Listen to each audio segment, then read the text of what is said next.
Mi mejor amiga se mudó conmigo después de su divorcio, ahora se acuesta con mi esposo y dice que lo hace para salvar su matrimonio. Desde siempre he sido de esas personas que no puede decir que no, especialmente cuando alguien a quien quiero me pide ayuda. Supongo que fue eso lo que me metió en este lío. Mi mejor amiga, a quien llamaré Ana, estaba pasando por un divorcio complicado. No es que su matrimonio hubiera sido una maravilla desde el principio, pero la forma en que se vino abajo fue brutal. Su esposo la dejó por otra mujer, alguien mucho más joven, y Ana se quedó sola con 2 hijos y un montón de deudas. Cuando me llamó llorando una noche, diciendo que no tenía a dónde ir, mi corazón se rompió. Le ofrecí mi casa sin pensarlo 2 veces. Mi esposo, que hasta entonces siempre había sido comprensivo y amable, no puso objeción alguna. Es lo correcto, dijo. Ella necesita ayuda, y tenemos el espacio. Así que Ana se mudó con nosotros al inicio de la primavera. Trajo consigo a sus 2 hijos, ambos menores de 6 años, y un caos emocional que no tardaría en desbordarse. Al principio, todo parecía manejable. Su presencia en la casa era un ajuste, claro, pero yo pensaba que con el tiempo encontraría un trabajo estable y un lugar propio. Lo extraño comenzó poco después de su llegada. Mi esposo y ella parecían llevarse sorprendentemente bien, más de lo que esperaba. No me malinterpreten, no había razones para sospechar nada en ese momento. Solo pensé que él estaba tratando de ser amable, quizás incluso un poco protector con ella, porque sabía lo difícil que había sido su situación. Sin embargo, ciertas cosas empezaron a molestarme. Por ejemplo, cada vez que llegaba del trabajo, los encontraba juntos en el sofá, riéndose como si compartieran algún tipo de broma privada. O las veces que él se ofrecía a hacerle pequeños favores, como ayudarle con el coche o arreglarle el teléfono. Yo no dije nada porque no quería sonar paranoica. Después de todo, ¿qué clase de persona sospecha de su mejor amiga y su esposo? Un día, Ana hizo algo que me puso en alerta. Estábamos las 2 en la cocina, charlando mientras preparábamos la cena, cuando de la nada me dijo, tu esposo es un santo. Ojalá mi ex hubiera sido la mitad de hombre que él. Lo dijo de forma casual, pero algo en su tono me hizo sentir incómoda. No respondí, solo sonreí y seguí con lo mío, pero esa frase se quedó rondando en mi cabeza durante días. Poco a poco, comencé a notar cosas más concretas. Las miradas entre ellos se alargaban demasiado, las conversaciones entre los dos parecían más íntimas. Una vez los encontré hablando en voz baja en la sala, y cuando entré, ambos se quedaron en silencio, como si hubieran sido pillados haciendo algo malo. Cuando les pregunté qué pasaba, ambos se rieron nerviosamente y cambiaron de tema. La gota que colmó el vaso llegó una noche cuando mi esposo me dijo que trabajaría hasta tarde, algo bastante habitual para él. Pero cuando fui a la cocina por un vaso de agua, vi a Ana arreglándose frente al espejo, poniéndose perfume. ¿Vas a salir?, le pregunté, tratando de sonar casual. Ella se encogió de hombros y dijo, un momento para mí, nada más. No sé cómo describirlo, pero algo en mi interior sabía que algo estaba terriblemente mal. Esa noche, decidí empezar a prestar más atención a lo que sucedía en mi casa. Lo que descubrí terminó siendo mucho peor de lo que imaginaba. No dormí bien esa noche. Mi mente estaba llena de preguntas, cada una más perturbadora que la anterior. ¿Estaba imaginando cosas? ¿Podría mi mejor amiga y mi esposo realmente estar haciendo algo a mis espaldas? La idea me parecía absurda, pero esas pequeñas señales seguían sumándose como piezas de un rompecabezas oscuro. Decidí no confrontar a ninguno de los dos todavía. Quería estar segura antes de hacer algo que podría destruir mi matrimonio y mi amistad. Así que, durante los siguientes días, me convertí en una especie de detective en mi propia casa. Primero, comencé a observar sus interacciones con más detalle. Cada vez que mi esposo entraba a la habitación, parecía que Ana se iluminaba. Se reía de todos sus chistes, incluso de los más malos, algo que yo no hacía desde hacía años, lo admito. Cuando él le hablaba, ella inclinaba ligeramente la cabeza, como si colgara de cada palabra. Una tarde, noté que se tocaban más de lo que sería normal, un roce en el brazo, un toque en el hombro, cosas pequeñas, pero constantes. Luego vino algo más obvio. Revisé la cuenta de Netflix que compartíamos, y vi que estaban viendo series juntos mientras yo trabajaba. Series que él nunca quiso ver conmigo porque no le interesaban. Mi corazón se hundió un poco más. La situación explotó una noche, cuando tuve que quedarme en el trabajo hasta tarde. Al regresar a casa, vi algo que me dejó helada. Entré por la puerta y encontré la sala vacía, pero oí risas provenientes del patio trasero. Salí en silencio y los vi a ambos en la terraza, sentados muy juntos en la oscuridad. Ana estaba usando uno de los suéteres de mi esposo, y él tenía la mano en su rodilla. No sabían que estaba ahí. Me quedé congelada en la puerta, incapaz de moverme o de decir algo. Solo podía escuchar mi propio corazón latiendo con fuerza en mis oídos. Cuando finalmente reaccioné, retrocedí en silencio y entré a la casa. Me encerré en nuestra habitación y lloré como nunca antes lo había hecho. A la mañana siguiente, mi esposo actuaba como si nada hubiera pasado, lo que solo aumentó mi enojo y mi sospecha. Ana, por su parte, estaba inusualmente callada. Decidí que ya no podía quedarme en silencio. Necesitaba respuestas, y las necesitaba ya. Esa noche, cuando Ana estaba acostando a sus hijos y mi esposo estaba en la ducha, tomé su teléfono. No suelo invadir la privacidad de nadie, pero sentía que no me quedaba otra opción. Sabía su contraseña, y en cuestión de segundos estaba dentro de su galería de mensajes. Lo que encontré fue devastador. Había mensajes entre ellos que iban más allá de cualquier amistad. Gracias por escucharme hoy, decía uno de él. Eres la única que realmente me entiende. Otro mensaje de Ana decía, no sé qué haría sin ti. Me haces sentir viva otra vez. El mensaje que realmente me destrozó fue uno reciente, cuando volvemos a vernos a solas. Y la respuesta de él, pronto, prometo que encontraré un momento. Solté el teléfono como si me hubiera quemado. Era real.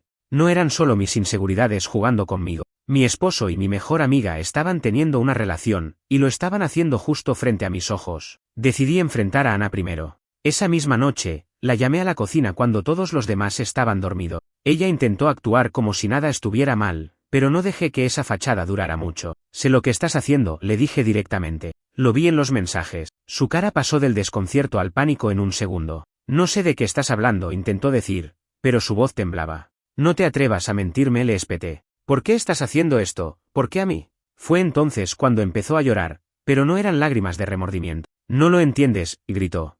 No fue algo que planeamos. Pasó porque ambos estábamos heridos, me ayudó cuando más lo necesitaba, y yo hice lo mismo por él. Ayudarse significa destruir mi matrimonio, respondí con la voz quebrada. Ana levantó la cabeza, y sus siguientes palabras me dejaron sin aire. Lo estoy haciendo porque sé que tu relación con él no funciona. Él no es feliz contigo, y tú no lo eres con él. Esto podría salvar vuestro matrimonio. No podía creer lo que escuchaba. ¿Salvar mi matrimonio? ¿Durmiendo con mi esposo? Me quedé ahí, paralizada por la rabia y el dolor, mientras ella intentaba justificar lo injustificable. Esa noche, después de escuchar la absurda justificación de Ana, me quedé en shock. No podía procesar cómo alguien que había sido como una hermana para mí podía justificar su traición de una manera tan retorcida. Me sentí como si estuviera atrapada en una pesadilla, una que no terminaba aunque intentara despertarme. No puedo creer lo que estás diciendo, susurré finalmente, tratando de contener las lágrimas. Salvar mi matrimonio, ¿de qué diablos estás hablando? Ana limpió sus lágrimas y se cruzó de brazos, como si quisiera parecer fuerte. Él me contó todo, dijo, como si tuviera algún tipo de autoridad moral en la situación. Me dijo que lleváis meses sin conexión, que no hablas con él como antes, que no lo escuchas. Yo solo, estaba ahí para él. Ahí para él, repetí, mi voz subiendo de tono. Dormir con mi esposo es tu idea de estar ahí para él, ¿cómo puedes justificar algo tan repugnante? Ana se encogió de hombros, pero esta vez no lloró. Parecía más a la defensiva que arrepentida. Tal vez si te hubieras preocupado más por tu matrimonio, esto no habría pasado, dijo en voz baja, pero el veneno en sus palabras era evidente. En ese momento supe que no podía seguir hablando con ella. Salí de la cocina y me encerré en mi habitación, donde me dejé caer en la cama y lloré hasta que mis ojos no pudieron producir más lágrimas. Pero no iba a quedarme ahí, llorando por siempre. Sabía que necesitaba enfrentar a mi esposo y obtener respuestas de él. A la mañana siguiente, decidí enfrentar a mi esposo antes de que saliera a trabajar. Lo encontré en la sala, tomando su café como si nada estuviera mal. Me senté frente a él, mirándolo directamente a los ojos. Necesitamos hablar, dije con firmeza. Él levantó la vista, desconcertado por mi tono. Sé lo que está pasando entre tú y Ana. Su reacción fue todo lo que necesitaba para confirmar mis sospechas. Su rostro perdió el color, y su mano tembló ligeramente al poner la taza en la mesa. No sé de qué estás hablando, murmuró, intentando sonar despreocupado. No me mientas, respondí, manteniendo la calma, aunque por dentro sentía que mi corazón iba a estallar. Revisé los mensajes. Sé que están juntos. Sé lo que has estado haciendo mientras yo trabajaba, mientras yo confiaba en ti. ¿Cuánto tiempo creías que podrías ocultarlo? Finalmente, suspiró y se dejó caer en el sofá, cubriéndose la cara con las manos. No es lo que piensas, dijo débilmente, como si esas palabras mágicamente borraran lo que había hecho. Entonces, ¿qué es? Le espeté. ¿Qué se supone que piense cuando mi esposo y mi mejor amiga están teniendo una relación detrás de mi espalda? Se quedó en silencio durante lo que pareció una eternidad antes de murmurar, no fue planeado. Simplemente pasó. Esa frase me hizo estallar. Simplemente pasó, ¿cómo puede algo así, simplemente pasar? Tropiezas y caes en la cama con alguien por accidente, no me tomes por idiota. Entonces, comenzó a llorar. Nunca lo había visto así antes, y en otras circunstancias podría haberme conmovido. Pero en ese momento, sus lágrimas no significaban nada para mí. Lo único que quería eran respuestas. Después de lo de Ana mudándose, me sentí desplazado, dijo finalmente. Tú estabas ocupada con todo, y sentí que ya no te importaba lo que me pasaba. Ana estaba ahí. Me escuchaba.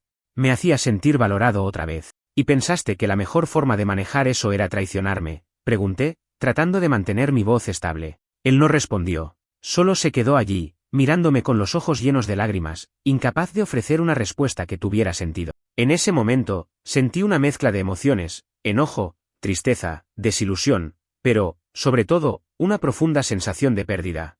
Me levanté del sofá y lo miré fijamente. Te quiero fuera de esta casa, dije con voz firme. Hoy mismo. Y si Ana quiere ir contigo, que se vaya también. Pero no me importa cómo lo hagan, ambos se van. Él trató de protestar, pero levanté una mano para detenerlo. No hay nada más que decir, le dije. Ambos eligieron destruir esto. Yo no voy a recoger los pedazos. Esa tarde, mi esposo empacó sus cosas y se fue. Ana, por su parte, trató de hablar conmigo, pero le dije que no quería volver a verla. Ella también empacó y se fue con sus hijos. Cuando finalmente me quedé sola en la casa, sentí una abrumadora mezcla de alivio y vacío. Alivio porque ya no tenía que ver sus caras, y vacío porque mi mundo había sido destrozado por las dos personas en las que más confiaba. Los días que siguieron a la partida de mi esposo y Ana fueron extraños. La casa, que hasta entonces había sido un caos lleno de niños corriendo, risas forzadas y tensión latente, se sintió inusualmente silenciosa. Al principio, ese silencio me asfixiaba. Era como si la ausencia de ruido amplificara todo lo que había perdido. Mis noches se llenaron de pensamientos oscuros y preguntas que nunca tendrían respuesta. ¿Cómo no lo vi venir? ¿En qué momento me convertí en alguien tan ciega a lo que ocurría bajo mi propio techo? Más que nada, me preguntaba cómo podrían haberme traicionado de esa manera las dos personas que más amaba y en quienes más confiaba. Pero la vida no se detiene, aunque tu mundo se derrumbe. Necesitaba seguir adelante, por mí misma y por la dignidad que aún me quedaba. Decidí dar un paso atrás y centrarme en reconstruir mi vida. Lo primero que hice fue cambiar las cerraduras de la casa. Era un acto simbólico, pero también práctico. Quería cerrar literalmente la puerta a las personas que me habían traicionado. Luego, empecé a organizar los espacios. Quité cualquier rastro de Ana o mi esposo, desde las fotos hasta los pequeños objetos que recordaban su presencia. Fue doloroso, pero necesario. Poco después, decidí acudir a terapia. Sabía que este tipo de dolor no era algo que pudiera manejar sola. En la primera sesión, me senté frente a la terapeuta, una mujer amable de mediana edad, y desbordé todo, la traición, la rabia, la tristeza. Ella escuchó con atención y me dijo algo que me marcó profundamente: tu dolor no define quién eres, pero como enfrentes este momento sí lo hará. Esas palabras me impulsaron a seguir adelante. Sabía que no podía dejar que esta traición me definiera. A medida que pasaron las semanas, empecé a recuperar pequeñas partes de mí mismo. Me reencontré con amigos a los que había dejado de ver porque estaba tan absorta en salvar a Ana y mantener mi matrimonio. Empecé a salir más, a llenar mi tiempo con cosas que me hacían feliz: yoga, pintura, largas caminatas por el parque. Pero la paz fue interrumpida nuevamente cuando Ana intentó contactarme. Me había asegurado de bloquear su número, pero un día recibí un correo electrónico suyo. Lo leí con las manos temblando, preguntándome qué podía querer ahora. En el correo, Ana me decía que lamentaba lo que había hecho. Decía que había cometido un error, que nunca debió cruzar esa línea, y que necesitaba mi perdón para poder seguir adelante. Pero lo más impactante del correo fue lo que confesó al final: estaba embarazada, y no estaba segura de si el bebé era de mi esposo. Me quedé mirando la pantalla, incapaz de creer lo que leía. No respondí. No podía. No quería. Bloqueé su dirección de correo y traté de seguir adelante, pero esa confesión pesaba sobre mí. Días después, mi esposo también trató de contactarme. Me envió un mensaje diciendo que quería hablar, que lo sentía profundamente y que estaba dispuesto a hacer lo que fuera para arreglar las cosas. También mencionó que Ana le había contado sobre el posible embarazo y que él necesitaba saber si el bebé era suyo. No respondí. Ya no había nada que hablar. Pero eso no impidió que la situación siguiera desarrollándose. Un día, mientras estaba en el trabajo, recibí una llamada de un número desconocido. Era Ana. Antes de que pudiera colgar, ella dijo algo que me dejó paralizada. Él me dejó.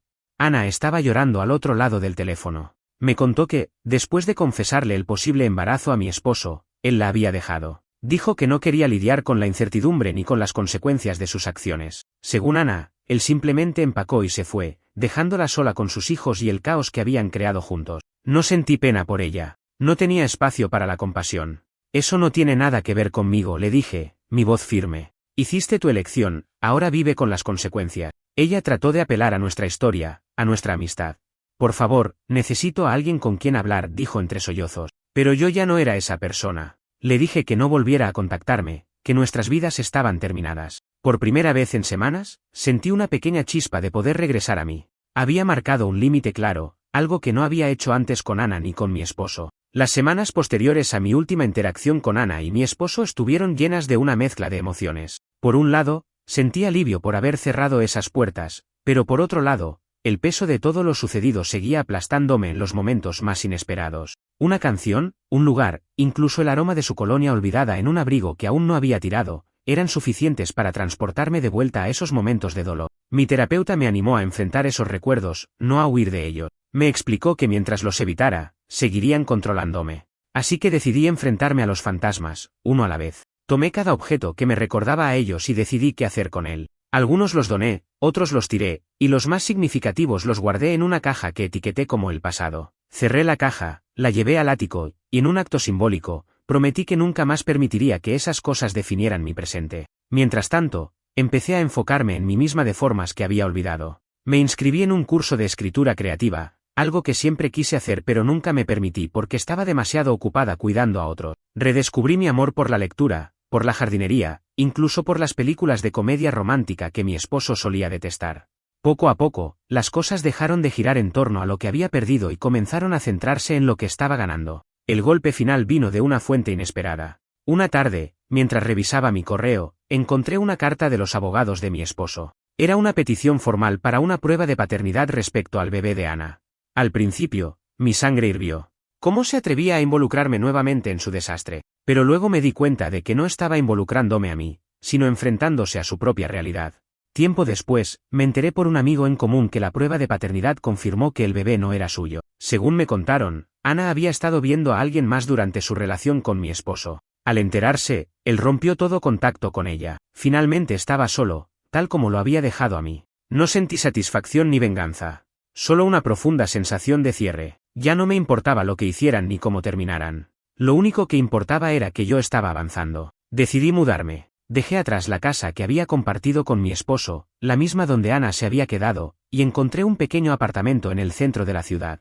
Era modesto, pero era mío. Lo decoré como quise, con colores brillantes y plantas en cada rincón. Cada detalle del espacio reflejaba la persona en la que me estaba convirtiendo, alguien más fuerte, más independiente, y más sabia. Los primeros días en mi nueva casa fueron un poco solitarios, pero con el tiempo empecé a disfrutar de la paz. Me hice amiga de mis vecinos, empecé a salir con un grupo de mujeres de mi clase de escritura, y finalmente volví a sentir que tenía un propósito. Una noche, mientras me relajaba en mi sofá con una copa de vino y un libro, me di cuenta de algo importante. Por primera vez en mucho tiempo, no sentía dolor. No sentía rabia ni tristeza. Solo sentía gratitud por haberme liberado de un peso que no sabía cuánto me había estado hundiendo. Me prometí a mí misma que nunca más permitiría que alguien me tratara como lo habían hecho Ana y mi esposo. Nunca más dejaría de escucharme a mí misma en nombre de la lealtad hacia otros. Aprendí que ser amable no significa permitir que otros te dañen, y que a veces, proteger tu corazón requiere cerrar puertas para siempre.